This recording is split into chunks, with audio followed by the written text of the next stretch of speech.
okay? Ja. Kannst du mich hören? Okay. Hello and thank you, Frau Dr. Sperling, for having me. This is coming off my ears. So, as she said, ja, mein Name ist Arende. Ich kann gut Deutsch verstehen, aber ich klinge nicht so klug auf Deutsch. So, wenn Sie wollen, die Frage auf Deutsch ist es ganz okay, but I prefer to give the presentation in English, if that's okay. If I speak too fast or I'd probably be a little confusing, just stop me, please. I was going to have the presentation all wrapped up in one really slick presenter with Keynote, but then I realized I couldn't put interactive SWIFTs inside, and so now I'll break it up into a first part. I would like to talk a little bit about, in general, what I do, and then I'll show some examples of my work. Is this going to go on forward here? So, at the risk of offending anybody, and for anyone who is just going to leave now, if there's one message, the one thing that I would like to share, that the only thing I can say absolutely, that I'm absolutely sure of, and that is, if you are not prepared to fail completely, you will never come up with anything original. If you're not prepared to crash and burn, fail, embarrass yourself, and piss off a few friends and probably your professor, you will never make anything original. So, to that, I'd like to talk about how I've crashed and burned a little bit in some projects with Samsung. Samsung Electronics Corporation is, as you know, they make everything from tanks to TV sets. And I started working for them around 2001 or so, right when I first moved to Germany, doing interface design for their television sets and software applications, that is specifically audio user interface design, the beeps and boops that you might hear. I worked with graphic designers, information architects, hardware designers, and became somewhat familiar with their system of the way they did things, and thought, okay, you know, I can do a bit more of this. One afternoon I got a call from one of their managers, and they said, hey, we want to start a global sound strategy project, and we want you to make a bid on it. So I did, and we got the bid, and what I thought would be a one-month project turned into a half-year strategy project to create a range of sounds and interface designs for their products. Furthermore, to create a strategy for how Samsung was going to start using sound in their products and their marketing, and the way that they would be, at least like a 5-year plan, basically. So, the failure. What I thought would work would be that we would do this very, business school style. We'd do a big strategy assessment of the company. We visited Seoul, Korea. We interviewed their engineers. We interviewed their product managers. I hired a brand consultant to come in and write this ginormous findings document, about 120 pages, text, graphs, the whole thing, and it was a complete failure. We just about scuttled the project at that point. Why? Because we assumed that they understood sound, they understood the importance of sound, and they understood how sound would work with their products. Furthermore, we assumed that business would be like working in Germany or in America, where you show someone the problem, and they agree with you, say, that's a problem, let's fix it. That's not the way business is done in Korea. First off, you don't ever say no. If they ask you a question, and say, will you please do such and such for us? You don't say no, you say yes, we'll do that, and then you give some reasons of why it might take longer, and you go around in circles. And this is the way the whole project works. Furthermore, the people who make the decisions in Samsung, and to some degree Sony as well, but primarily Samsung, the people who make the decisions, you will not meet. You won't even meet the people under them. You'll meet a range of Manager, so-and-so, and any communication that you have will go through them. It will go up to the top, and if you need to speak to the next department over, it will go up, over, down, back, up again. And through this process, you will encounter decision makers that do not speak English. And this is the lesson that we learned, is that we were basing everything off of written communication. And this start of this project, because we crashed and burned so hard, and we realized that we weren't going to have any success with written communication, I realized that from here on out, all my communication about sound must be done in the visual domain. As composers, as sound designers, as technicians, as anyone working in the sound industry, you're going to probably have a client, at least for a while. I've rarely been the client. And sometimes you'll be lucky and these people are going to have experience with sound, other times not. So it was with Samsung, not only did they didn't know what they wanted, and we had to phrase the question and give them the answer, and we had to do it visually. So, from this, hey, why aren't you, sorry, there we go. This is just some pictures, so if what I'm saying isn't so interesting, I thought I'd have some nice pictures going in the background of different parts of the project. We'll move on to, like I said, to the work later where there's actually things happening. Anyway, so as this project went on, we learned to create narratives with Flash, we made video, we did internal communication inside the company. We created graphics and posters for them to distribute inside the company, because not only did you have to convince people that the way that you were working with sound was a good idea, you had to convince them that sound was a good idea. For the most part, I think as I wrote in the description for this talk, for the most part, for many decision makers, sound is that thing, it's either music, or it's that thing that you have to do with the project, and you have to deal with that annoying sound guy, or the techniker, and he's telling you can't do this, and what do you mean we can't have jazz cymbals at full fidelity coming through a handy? I just saw it on TV, and they have that music coming out of the handy. Why can't we have that? So this challenge, I would say, this is the challenge for me. It's not to say that technical challenges don't come up, and in terms of composition, I guess everyone here is trained as a classical instrumentalist, yeah? And that's one of the things I really wish I had. I can play guitar and I can hack at keyboards and stuff like that. So I have some compositional challenges, but still, communicating to the client is, in the end, the thing that gets me paid. And I assume, sorry to be, again, the American capitalist about this, but I assume you're all going to go on and get jobs and you're going to want to get paid. And if you can't communicate, you won't get paid. They'll find somebody else. And I joke a lot about, in advertising, you have this sort of tits and pork chop mentality, Mupse und Schnitzel. And that they just want it to blink, they want it to be flashy, they want it to be sexy, and like, I don't care about this user experience stuff, just give me what I want. And this will end. Because users of technology, consumers of media, they're not as dumb as everyone thinks they are.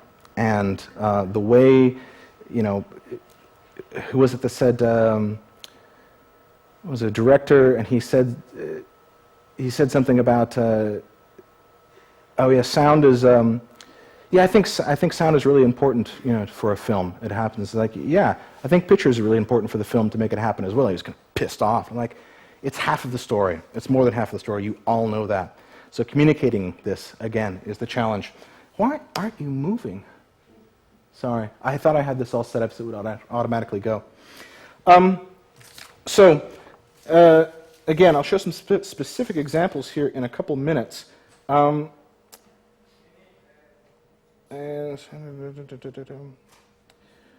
other part of being a sound designer or selling people sound, selling them the technology, is in a way you're a Botschaft is the word? You're an ambassador. And the world's getting noisier. Right now, if we stop and listen, I hear a fan, and I can hear the pee shape of my hard drive a little bit. And that's our soundscape, pretty much. It's the sound of automobile tires on the street. It's the sound of PC fans. It's the sound of hard drives spinning up, spinning down, cell phones, compressed audio MP3s at 128 bits per second, super compressed FM radio, bad Jeanette Biederman copies of bad American R&B. It's, I don't mean so dystopic, but it's pretty bad. At the same time, the ability to reproduce sound is getting better all the time. Arguments about ICs versus tubes notwithstanding, people have these 5.1 sound systems in their homes. They have cell phones that not only have synthesizers inside, they have playback mechanism for samples, they're stereo, et cetera, et cetera, et cetera. So as a sound person, I found that one of the things that I have to communicate is how important it is. And you can't beat people over the head. You can't say, but it is important. Damn it, you have to buy it, because I worked on this and I went to college to learn this and it's important. Again, it's totally uphill. You have to make it sexy for them. You have to show them that there's going to be return on their investment. They're paying you to do something for them. And in doing some of the advertising work, art director pulled me aside and he was like, can you just give me what I want instead of being such an artist? And I don't know how, in English that would be, pardon the language, that's what's called getting bitch slapped. I was just flattened. I could not believe that this man said this to me. And he said, and if you don't, then we're going to find somebody else. So I backed way off. I stopped using my compressors that I'm going to really, this is great because it's retro and 70s and all this other stuff. And I realized, okay, I need to make something for him. I'm not making art, I'm making a product for this man. So and earlier on I had attempted to be this sort of messenger. I tried to give him a good message about what can sound do, but ultimately I had to do what he wanted. So that's an extreme case of where it doesn't work, but whoa. In the end, you've got to find creative ways to sell people your products and to make them not just use it, but want to use it, because that's what will bring them back to you. I set some of these to click and some not to click. So that's the second thing I wanted to talk about. I'll show in some of the work. Back to the soundscape issue. Like I said, the world it's getting noisier, it's getting fuzzier. You've got people talking about using sound logos. It's now all the advertising jingle agencies are now, we're a sound logo agency now. We'll make that for you. We'll make it so that in branding you want to own an image. Maybe you want to own the whole channel, but ideally, like the Deutsche Telekom, the ba-da-da-da-da, they own that. They've patented it. So in sound for logos, people are thinking it has to stand out against everything else. If it was a figure against ground, it would be a bright pink dot against kind of a brown woodsy field. You can't miss it. And that works for a while. And there's only a few bright pink and green dots. But as more and more people start making these pink and green dots, they start losing their effect. Not only do they lose their effect, they start becoming annoying. And as you have co-branding issues occur, when you turn on, a movie rolls, you'll see Lucasfilm, and then you'll see the distributor, and then you'll see all these things, and there's 4 or 5 logos that all come in a row. And imagine if each one of those was a sound logo. You wouldn't be able to remember any of that. So the effect of these logos is becoming reduced the more of them there are. And the louder and the more shrill and the more annoying that people make these logos, for a while they're going to get a return on their investment, but in a while it's going to be a big crash, I think. So the creation of sound logos and user interface elements is going to depend on the user experience.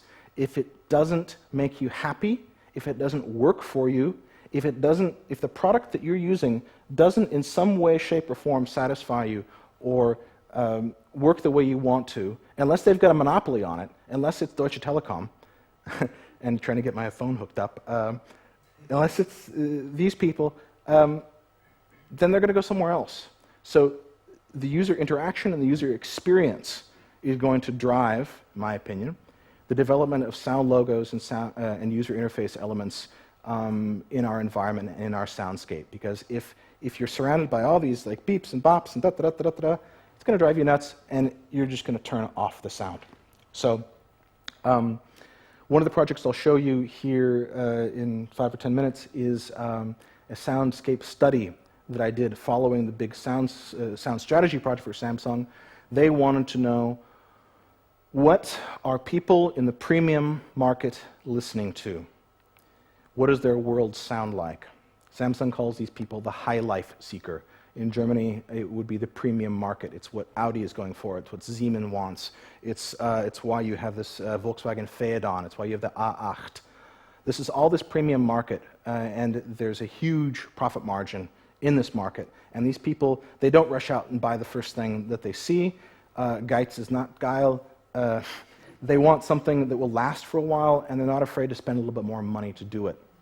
So we did a 3-month project in London, San Francisco, and a little bit in Berlin, where we studied what are these people's worlds, what does it sound like, what do the devices inside their world sound like, and how are people reacting to these pink and green dots that I mentioned before. Finally, I would like to, the last thing I'll talk about is, well, and we can skip this one, but I think music in Germany right now, I mean, I've only lived here for about 5.5 years, but from what I can see, there is some of the best music that has ever come out of Germany is happening right now. And it's not on the television, and it's probably not in a lot of the bigger clubs, but it is happening. It's German music made by Germans and whoever else is living here, and it's sung in German. It's about themes that are going on in politics and society, and it's not copying the Americans, and it's not copying the English. And I don't know how many people are going on to be Toningenieur or whatever, but I think it's a really, really exciting time for punk rock, for rock music, for pop. I mean, of course, electronic has been in the forefront for a long time in Germany, but now people are getting a little tired of the DJs. They're wanting to hear real instruments. They're learning that the sound of an acoustically generated waveform, it's actually maybe worthwhile listening to. Maybe I'm just getting older. I mean, I love, I don't know. I used to play a lot of rock music and noise music and electronic music, and I still enjoy it. But I see now the role of a good engineer in a studio or in the front of house making my experience in this music more important than ever. In the 80s and the 90s, you had the beer mix. Snare drum, vocals, kick drum, maybe a little bit of guitars in the background, and it went wub, wub, wub, wub, wub, wub, wub, because it makes people buy beer, at least in America. And you leave, and I don't smoke, but I feel like I would because my lungs would be all the nicotine, and I'd have drunk a lot, and I'd have a hazy image of seeing Jason Pierce or whoever going, oh, that was fun. And you still have that, but I think, what's her name? Pardon me, who's the Russian opera singer? It was the best-selling CD, one of the best-selling CDs in Germany last year. Russian lady. Netrebko. Yeah. I'm not a huge fan of it, and it's true that I think they're selling her a little bit on the sex appeal, but still, that's really exciting that like one of the best-selling CDs in like the second or the third biggest music market in the world was an opera singer. And these sound engineers that make the beer mix, they're not the ones recording her. So, there's my introduction, and I can let this play and answer some questions, or I can just go on and start showing you some work. It's actually a note. I don't know if you need it on the floor. Oh, I was writing notes on the back of the mini bar. Coca-Cola is $2, orange juice is $2. They want like $5 for the whiskey, which is ridiculous. I guess so, yeah. Any questions or complaints so far? Thanks for coming. No? Anything? Anyone? Bueller? Bueller? No? Okay. Well, I didn't see, since I messed up my picture show here, I'm going to have to cancel this and move on to towards the end here. So I'll let this, I'd like to talk a little bit about this, the Soundscape project that we did in San Francisco and London. So has anyone here ever been in or run a focus group? Do you know what that is? Okay. Before Shrek 3 comes out, before Schwarzkopf makes a new shampoo, before Dr. Oetker releases a new pizza, the Hawaiian pizza or whatever, they'll have a focus group. And focus groups are run by independent agencies. Say Dr. Oetker, he's going to make a pizza, and they want to know, do people like it? So they hire another agency to bring anywhere from 10 to 50 people into a room, and they'll eat pizza together. There's a moderator. Maybe he's or she's body mic'd as well. I don't know. And they eat pizza, and they talk about what they like and they don't like. Behind a glass wall, there's 4 or 5 of the leaders of Dr. Oetker, and they're all fiercely taking notes to find out what people said and how they can adjust it. Or if they show a movie to a test audience, they want to know how do people do it. Was it sad? Did they like it? Was there a little bit for mom and the kids? And then they adjust the edits accordingly. Harvey Weinstein has a big bloody axe. And after every movie that gets made and shown to these focus groups, he goes into the editing room and just hacks the movie to bits. That's why American movies suck so bad. Or it's one reason, is they just get edited for the lowest common denominator, for the Durchschnitt.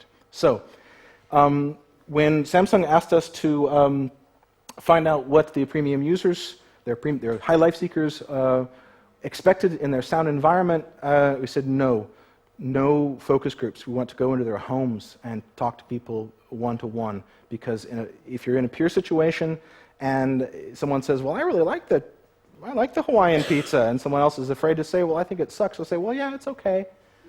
So we wanted people to be able to talk about why Hawaiian pizza sucks, or why they're frustrated by their microwave, why they don't like their cell phone, what they do like about the Apple experience, why they spent a lot of money on a Range Rover. The guy here, Ken, we talked to, he's basically an Apple ad.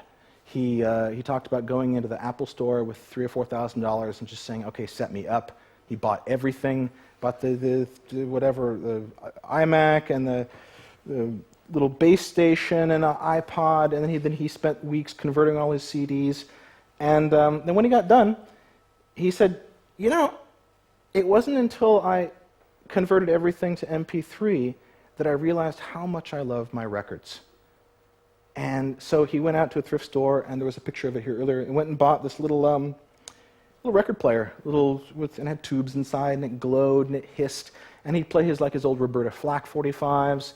He'd play, he was a big fan of James Taylor, not my thing, but he liked it. And he said, so friends had come over. He says, yeah, I realized I hadn't done this in years. Music had become tapete, had become wallpaper. And now we sit with friends and we pass around the album, and he's probably 44 years old, 43, owns a design business, makes a fair amount of money, and his whole Ausblick, Weltanschauung, the way he looked at music and sound, changed because of the way he had been experiencing music before. He had kind of grown tired of this endless playlist. Even though he had just gone into it, he's like, oh wow, it's great for parties, but for social interaction, I realized that, he even said, I realized how good my living room sounds. He's got carpet on the floor, he's got some Holzdielen, he had a piano. He talked about how if he learned to experiment with holding down the sustain key and putting chords, and the guy, it was incredible. Here's a manager of a design, he imports vases and tables and stuff, who's suddenly exploring his acoustic environment. And we were like, wow, this is okay, fine. But as we interviewed more and more people, especially in this premium market segment, we found that they did care. One device in particular, it'll come up here later, is this, it's called a KitchenAid. made in America, made in design in the 1940s, and it's a mixer. Has these two rotating things, and you make cake dough with it, or pudding, or what have you, and it's got these big gears inside, and it's built, it's sort of Wirtschaftswunder era type American, yeah, and you turn it on, and it goes,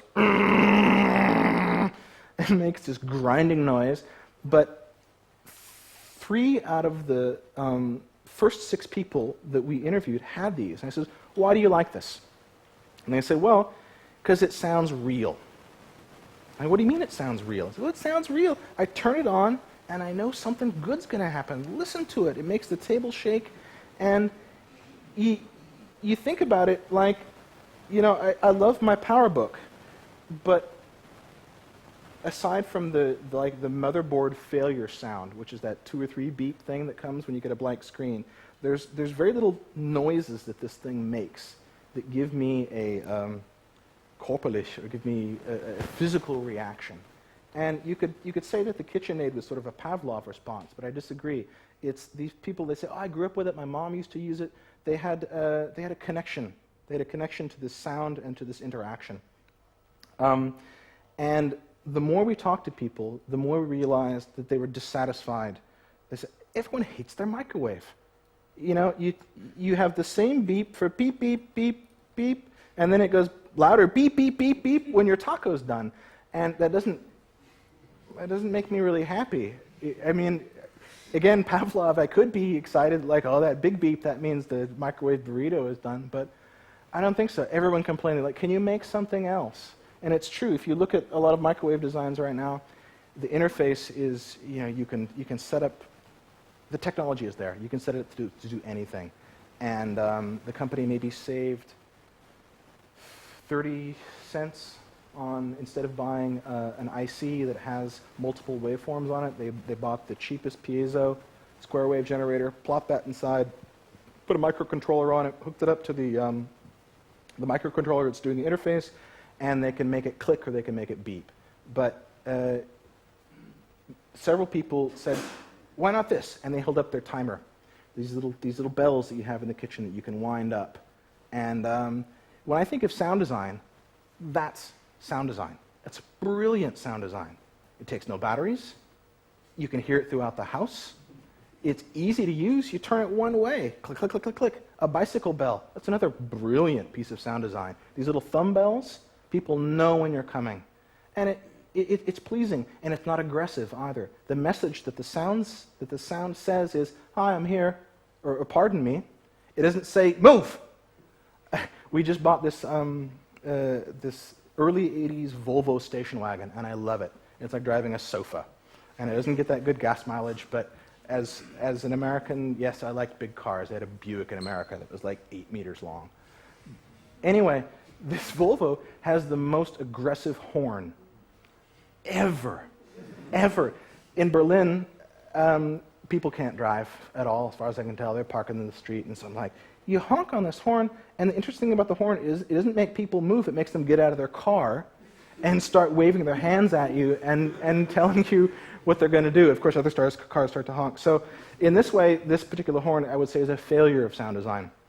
The point I want to make is sound design is not the logic interface. Sound design is not the peak interface. It's not what you make with Reactor. It's the job that it does. And it's, again, the user experience. It's how someone experiences what you've made, how it works with an interaction architecture, ultimately how it corresponds to the brand of the product or service that you are designing for.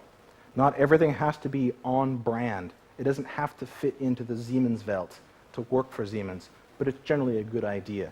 Just because something is on brand doesn't mean it has to be boring. Again, my earlier passive-aggressive statement about if you're not afraid to fail, you're not going to come up with anything original. A lot of some of the best brands have come to play through small groups of people developing great creative and original ideas that didn't run through a million focus groups. So, are you done there?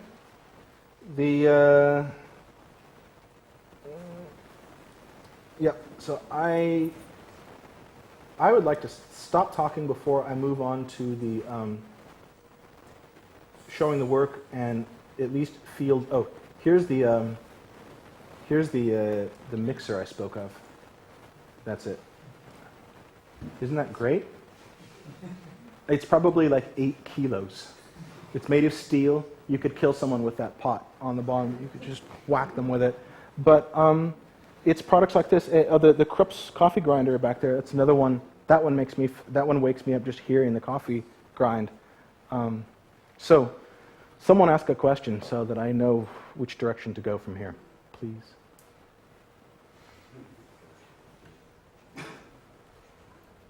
Come on, has anyone done any sound design here? Anyone? Hi. You guys have ties on. You're probably real sound designers. Can you tell me, sir, what you do? Well, I'm working as a professor at the Fachhochschule, Mm-hmm. University of Applied Science. Mm-hmm. Vibration technology and sound design. Formerly sound design for Ford Motor Company. Excellent. Yeah. Are you familiar at all with a company called Brigade Electronics, BBS Tech?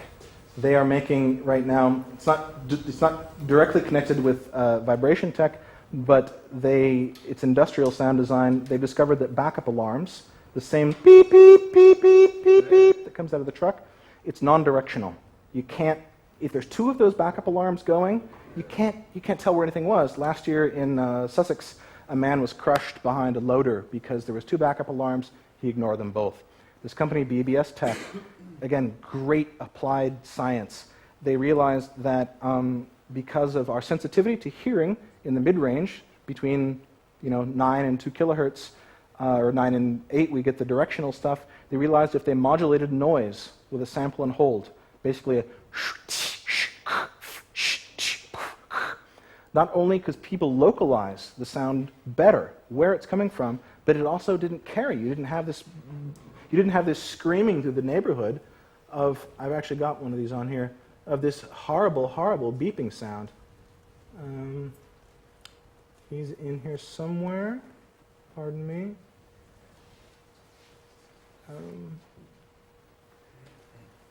Oh, I don't. Maybe that's it. Oh, here's the bell timer I spoke of. Again, brilliant, brilliant design. Does one job, does it really well. It's Swiss, see? Got a little Swiss flag on there. Stop. And if I can just find...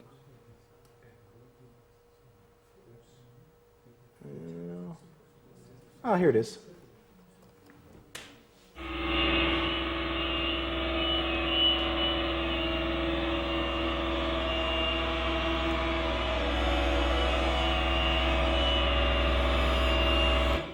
I won't torture you with that. This particular device, he had, when he backed up, I was in Australia staying at a friend's place. It's very warm there, so all the windows are open. These guys worked for like 6 hours. And I had to do work for a client, so I was trying to do sound design while this was going on. When he backs up, there's an alarm. When he uses his crane, there's another alarm. So they both go off at the same time, and I walked out in the street, and it was like an assault. I could not localize anything, because this 1 kilohertz peak was going right in the middle of my hearing, and not to mention it was barely muffled. So there's an example of these new BBS Tech devices, brilliant application of sound design in the industry, in industrial marketplace. Perhaps they orientated too much to the outcome of the research of Ray Meadows, where they have built up alarm tones. Mm-hmm, mm-hmm. And these alarm tones, they made research with jet pilots. These alarm tones are in this region because they are attended to this tone very, very fast. But they are not very well to locate. That's the problem, of course. Yes. Agreed. Apropos to cockpit design, I don't remember the article, but I found an article that was released on, at least for commercial pilots, not for military, but there's a hierarchy of alarms that go off, I guess, for these cockpits. And for example, if you're going to stall, or if the landing gear isn't down, this is one of those occasions where not only do you have a sight, but you have a sound alarm, because you have to know this. But some alarms, in particular with consumer electronics, you're not going to crash your VCR. No one's going to die if you don't hear that alarm. Furthermore, if a visual cue can provide the information, there's no reason to put a sound cue in. Some of the best sound design is no sound design at all. This is another thing that I continually shoot myself in the foot for clients, is let's say, we want to have a sound for this and that and the other thing, and like, we've already got a light that says that, or it vibrates. Why not use the vibration channel to express that information? And so, oh yeah, you're right, then I don't get to deliver as many sounds and I don't make any money. But it's still, like, it's crucial that we turn a lot of this stuff off, in my opinion. So, all right, I'm going to move into some examples of, would people like to see stuff that's more in the direction of sound branding, or sound for device, or more of this user experience stuff that I was talking about with the soundscape?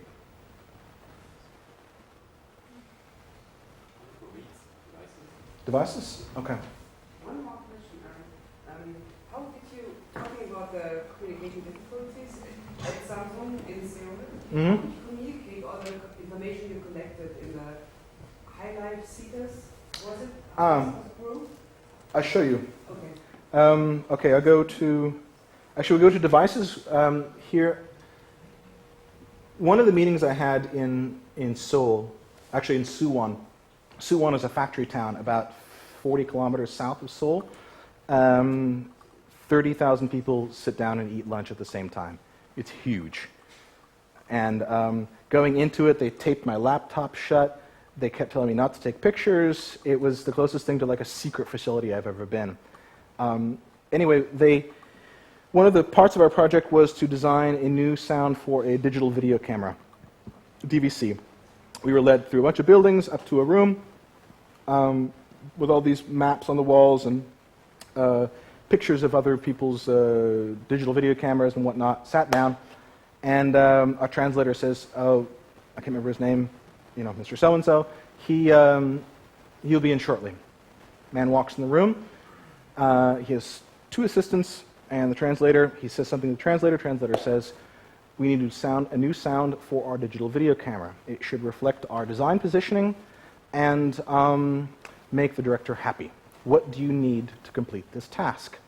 This was the first person after 4 or 5 days of meeting, like I said, the Unter, Mittel manager, people like, couldn't deal with anyone who actually gave us a direct request. We said, "Oh, well, we need a plot of your audio playback system. Basically, show us the response of your speaker. It's, how many bits, all that sort of stuff, technical information. We need a review of your competitors and an idea of what you'd like it to sound like." And she conveys the information, jams his finger down on the phone, rattles off some instructions. 2 more people come in the room, set the stuff in front of me. It's like 3.5 minutes, and all of this has happened. It's incredible. And I'm like, yeah, la la la la la. And then she turns to us and says, "Oh, please make the presentation understandable to Mr. So-and-so, as he does not speak any English at all. And there will other people be watching this, so good luck." So this was our first attempt at this kind of visual presentation here.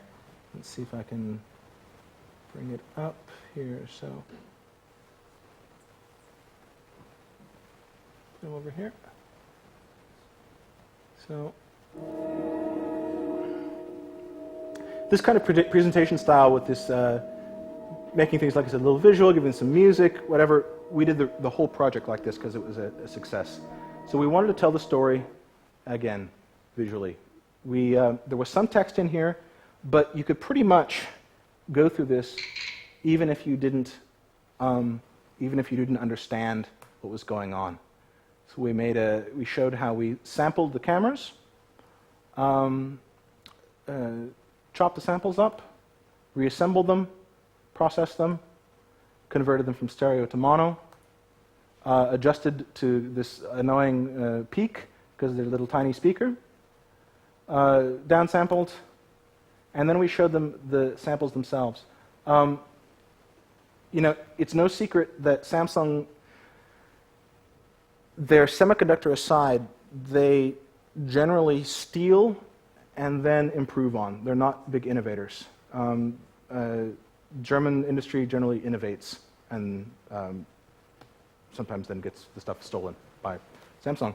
But so we wanted to be able to show them that that we were going to sort of take the Geist, take the spirit of all these cameras. So again, we sampled. It doesn't sound great through here. We did some really nice sampling with these B&K mics and gave them the presentation with nice converters and with some speakers, so they really got a sense of the camera in the room. And just went through and, yeah, showed them where we took the stuff from.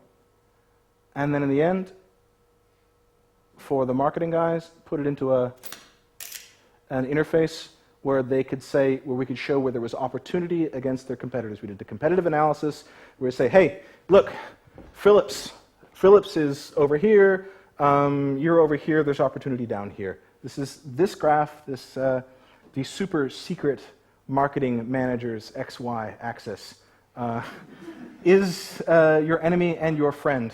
But it's a very simple tool if you can just find some descriptors. If you know where you want something to go, show where it's not. Show where the competitors are. Show opportunity to where this great sound or this great song or this great idea that you want them to buy off on, you have to show them as opportunity, because this is the way the marketing guys think. They're not going to want to do, they may want to do something that someone else has already done. If so, you need to show them that. And you need to show them in a way that they can go, oh yeah, we're natural and simple.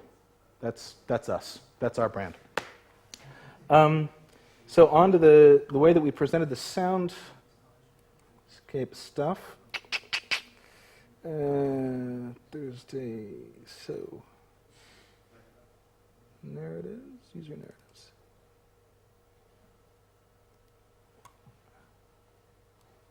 Oops.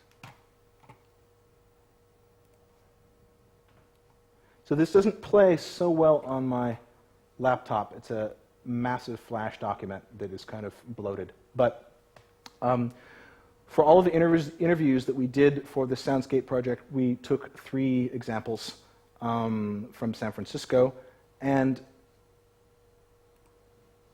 presented it like this. I think for you, this would appear to be really slow. But this had to be made so that, oops, we could deliver it to them and they could use it. So this had to be slow enough that it could be translated simultaneously live. Since we didn't, I don't know, I don't have any resources for translating into Korean. But we wanted to show our examples as well as, again, give them a picture of this world. Because a lot of these people making decisions in Seoul, they've never been to San Francisco. They have no idea what these people are. In general, I think one of the things that I really look for in music is intelligence in lyrics and songwriting. Throughout this process, we wanted to give them keywords as well. All of this stuff was going to get rolled back into more of these XY documents that I showed you before. So as we presented to people, yeah, we tried to paint a picture of their world, not telling them like, I want this sound for my bedroom. Again, give them a picture of what these people like, what they hear during the day.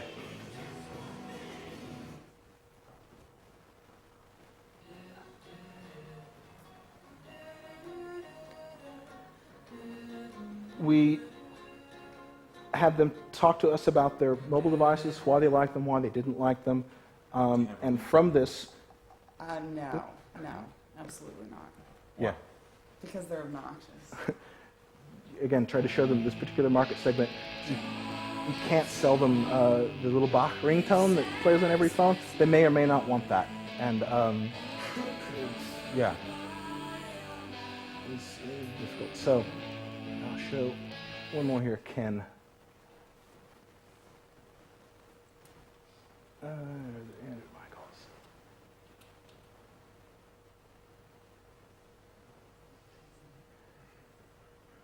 I didn't do this graphic design, but I know some really good graphic designers. If you don't know any, make some friends. It's uh, it's important. Pardon me?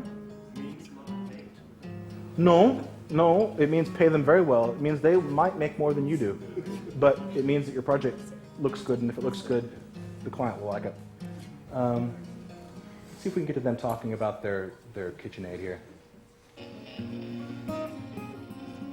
Again, I don't want to get this, the whole presentation is like 30 minutes long, but this sort of cinematic presentation allowed us to paint a picture of the world and allowed them, the folks at Samsung in Seoul, to share it again on through different departments.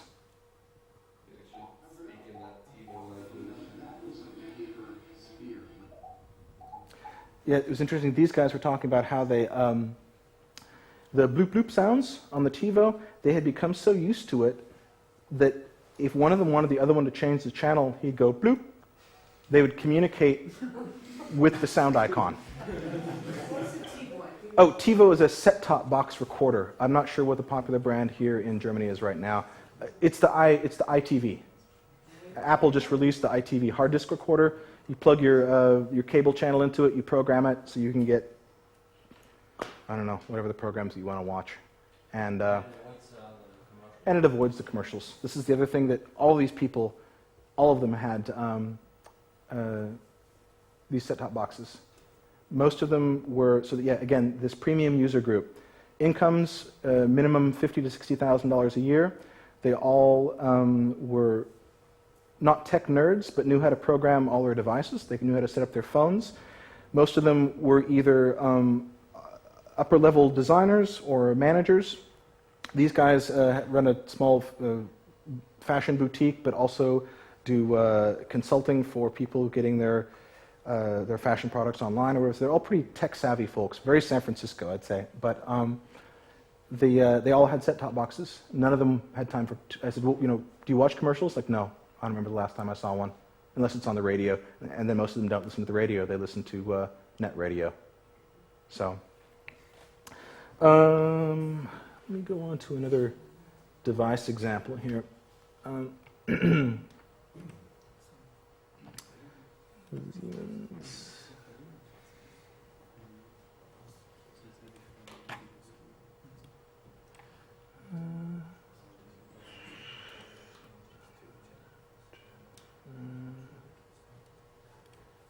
Pardon me, get this in just a second.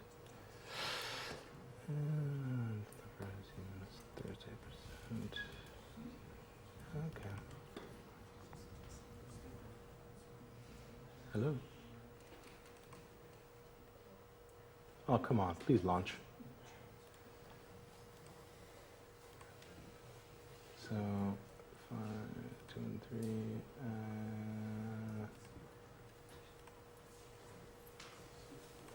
There we go. This is a tool that sits at the core of my work. This is, again, one of the deliverables that was given to Samsung at the end of the strategy project. For those of you who are engineers and whatnot, you know all this stuff. It's really easy in terms of terminology and whatever, but we wanted to give them a guideline so that if you had a sound designer in one place, a product designer in another place, and a project manager in a third place, they would all at least be speaking the same language. They may not like it, but they will at least, when one person says the audio playback system or the bit depth or whatever, they all understand this, because this is one of the biggest snafus you'll hit in projects. Is people say, I like the chords, and they mean the melody, or they say, can you make it a little happier? And I'm waiting for someone to prove to me that minor keys sound sad, but they usually mean, I want it in a major key, or literally, can it move up the scale instead of going down? Anyway, we wanted to make them a guideline so that if people are talking about the terminology, they would have a common language. But what's most important is the architecture. In human-computer interaction, you have two states. the computer or the machine is telling you something, beep, your burrito is done. Or, beep, thank you, I've set the timer to 3 minutes. Most interaction elements you can classify as dependent on the brand sound or independent of the brand group.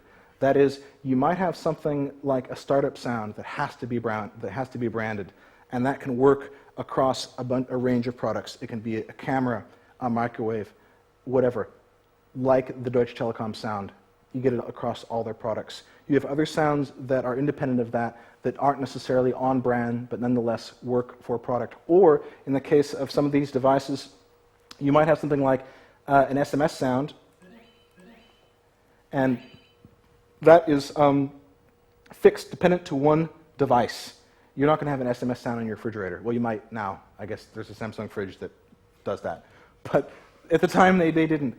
And as opposed to the on sound, you might have across a range of products. And I approach every single sound design project I do from here, because it all fits inside this. There are sub-levels to this, and you've got primary, secondary, tertiary levels of information. You can divide it up, but basically you're talking to the machine or the machine's talking to you, at least at the beginning. And you have to know when that happens, how that happens, if you're going to build a flow. Because if you're going to have a pleasing user experience, you have to have a flow that works with the information architecture. This is, in some respects, what I call the interaction identity. That is, the way the thing works tells you what it is. I assume everyone here has had a cassette deck. You know, like at least the Sony decks, you reach over and you just know that it's rewind, fast forward, play, stop, record, or stop, record. I can't remember, but this interaction, the way you deal with this device, lets you know it's a Sony.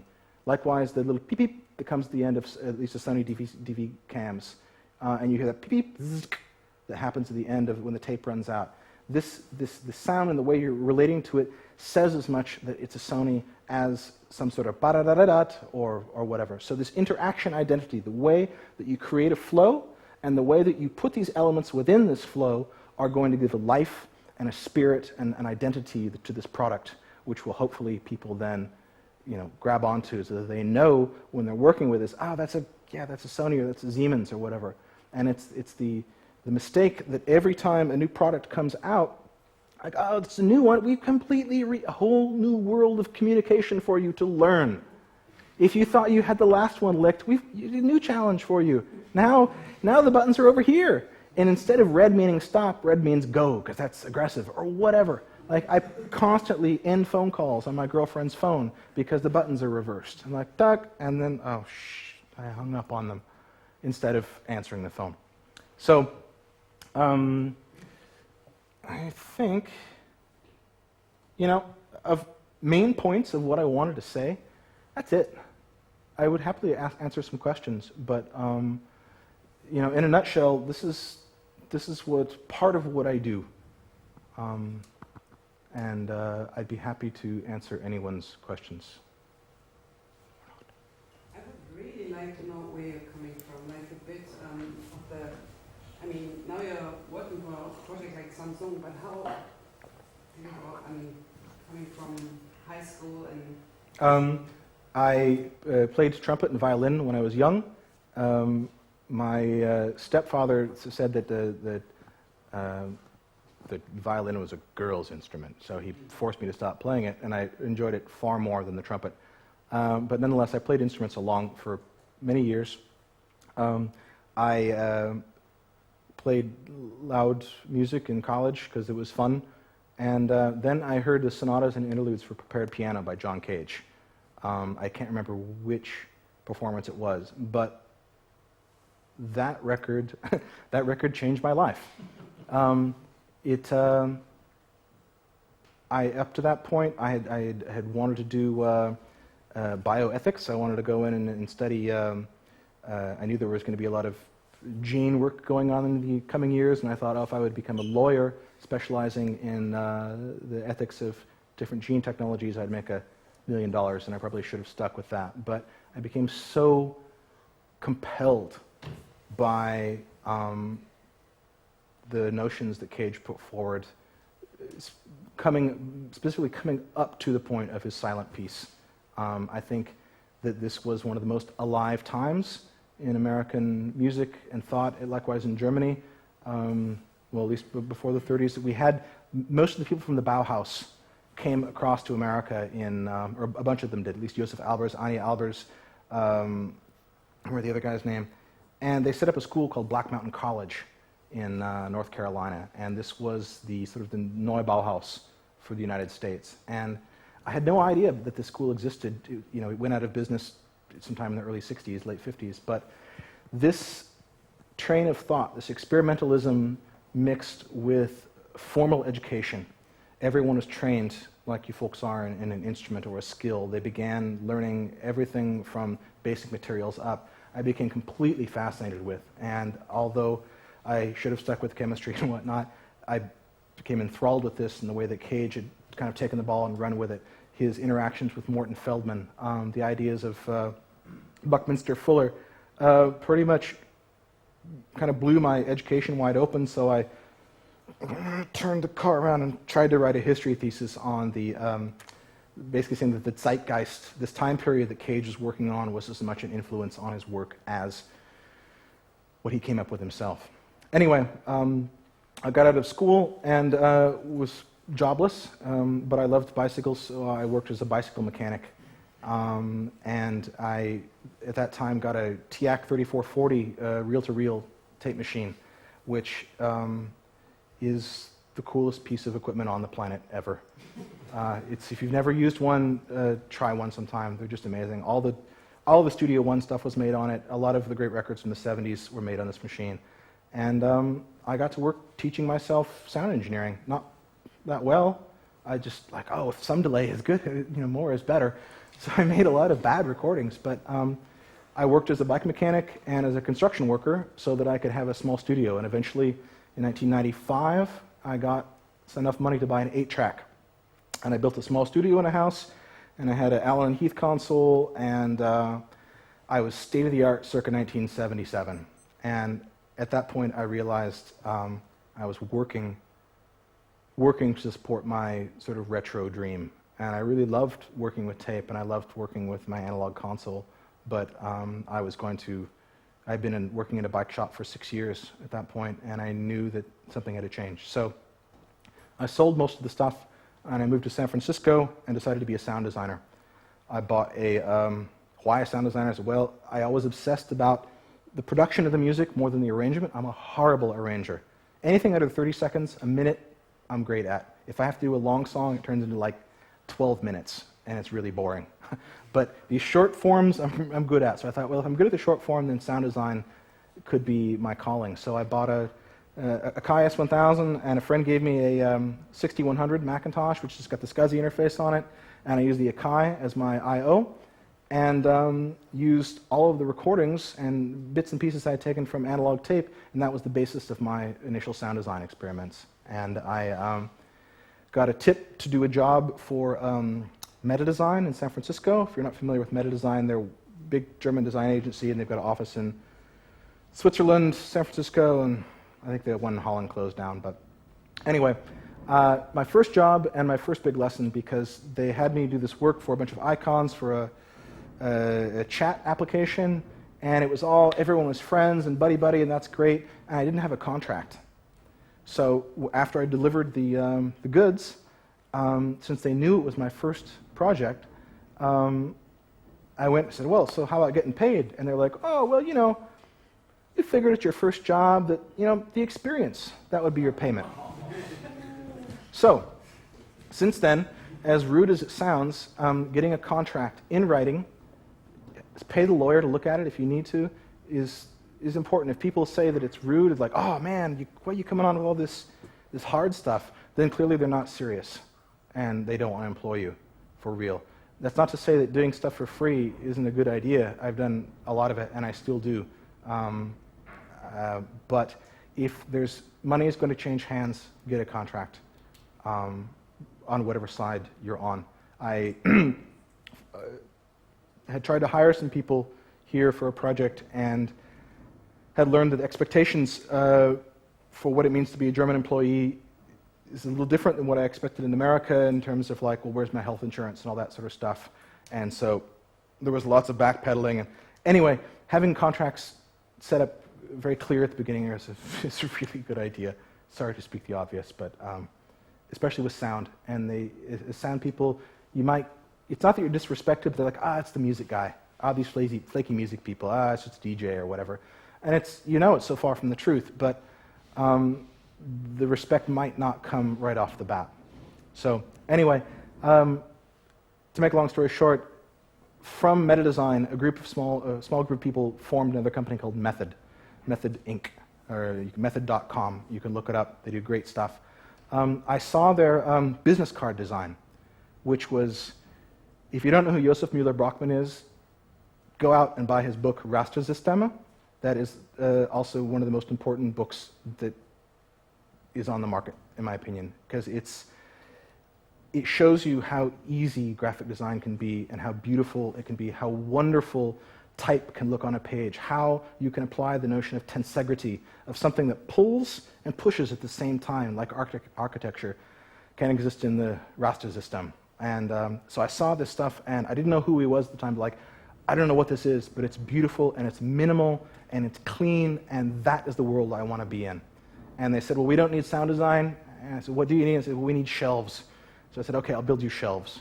So I started off as their shelf builder, and then he moved up to their IT guy, and then finally they got some sound design work. And I started doing that, but I really, really wanted to work for this company. And that was in 99, 2000, 2001. The bubble burst. Everyone lost their job, myself included. And the week after they sacked me, they hired me back as a consultant, and I started doing sound design as a freelancer. And I formed Receive Transmit as a semi-cooperative with a friend of mine who's a visual broadcast designer. Occasionally we work together, most often not, but we leverage each other's portfolios. At least I can use his visual work to get in the door somewhere. He uses my sound work to back up his work as well.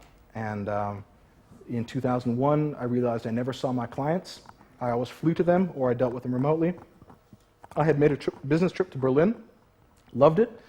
Thought, I don't speak the language, I can learn it, no problem. And so I put all my stuff in a box and I moved.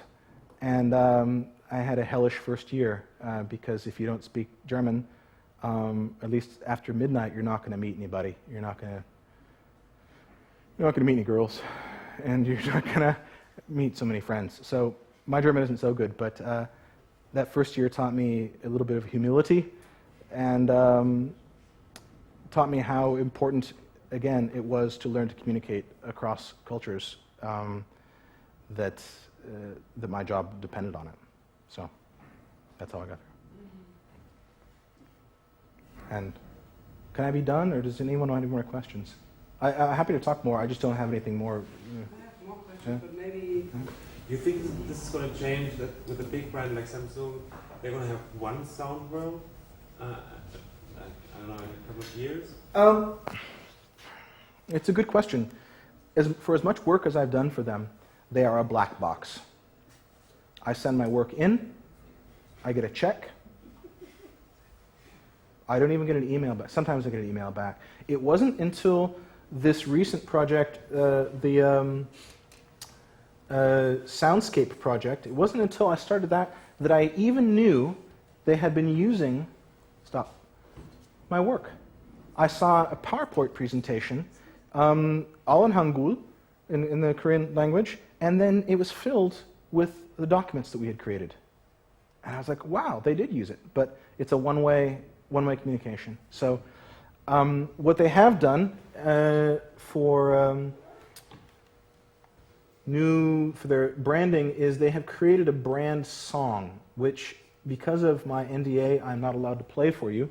But oh, sorry, non-disclosure agreement. That's what do you have? Geheimnisvertrag, oder? Yeah. Those are, I don't know, in Germany it's not quite as strict. In the States at least, and certainly dealing with Samsung, you pretty much sign your child away. It's not to say that you can't push back a little bit, read these, but if you work for an American company, expect to sign a Vertrag that's at minimum 2 years, if not 4 years, Geheimnis. It doesn't mean you can't show the work that you did, but some things, for example, this brand song, they were like, oh, don't you tell anybody about it, really, and extra emails reminding me not to tell anybody. But what we did for them, they wanted me to tell them what I thought of these new branded music, and I saw this coming. I just like you're going to shoot the messenger, because they're like, oh, we've had some great music crafted. We feel it represents Samsung. We want you to write us tell us what you thought of this, and then so we can incorporate it into our process. So, pardon me, I'll find this here. I realized that was going to be a really, really bad idea, because if you give, the thing about Samsung is you always have to give them bad news as good news. You can't, well, you can now, it's a little easier now, but before, if you criticized a product, if you criticized a design, if you criticized a process, it could be construed as rude. And I just wrote an article for this. There's a book coming out where I talk about how I did all sorts of things, like during a presentation, like leaning on a table like this, which is, I think it's probably wrong in any language, but I was so nervous. I had to have something to do, and the Australian was like, "You look like a bleeding ape." And I'm like, "Oh," you know.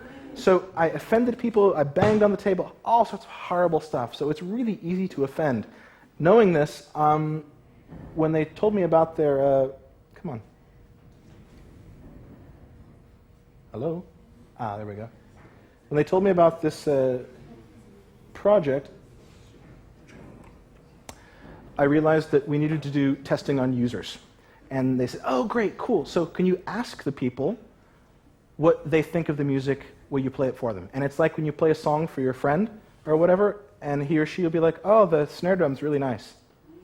You know, or, oh, that's great, it's kind of peppy. And then no one's going to give you an honest response if you play the music. So we built an online Fragebogen where people could go to a site, they could listen to the music anonymously, they could put in their comments, and then they could select a color that they most associated with this product. Because another thing that Samsung is moving into now is branding scent and color associated with the products. And not just mark color, but ambient color, considering light. What sort of lights are going to be used in the background of a product when it comes on. So we had to give them some very bad news. The music was horrible. It sounded like bad U2 filtered through like kind of some big beat from 1999. It was just awful music. So we had to give them these survey findings, and we did it like this. We gave them these ratings of stars. So they went from half a star to the big one at 2 stars. And I really toned this down because while U2 is not very popular, it does not resonate with high life seekers. This sound should be avoided. I think I originally had wrote like, don't ever copy U2.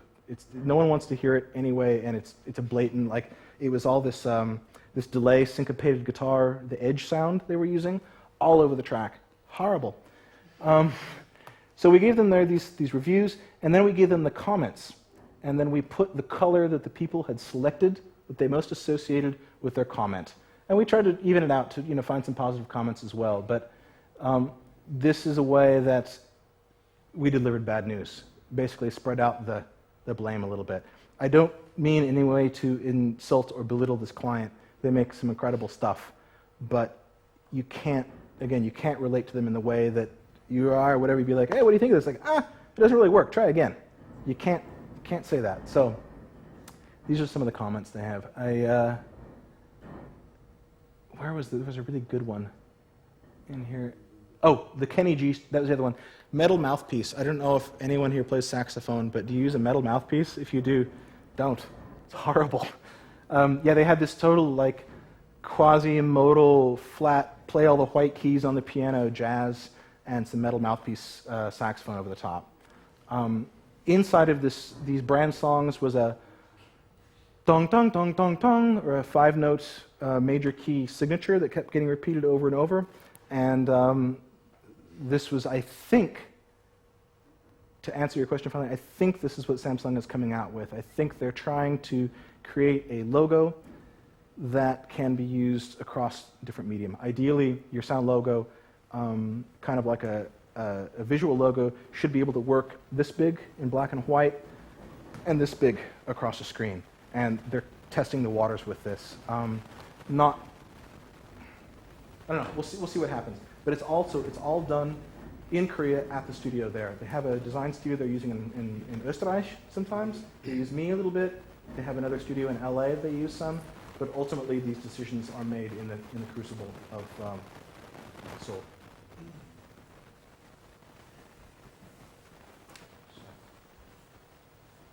Anything else?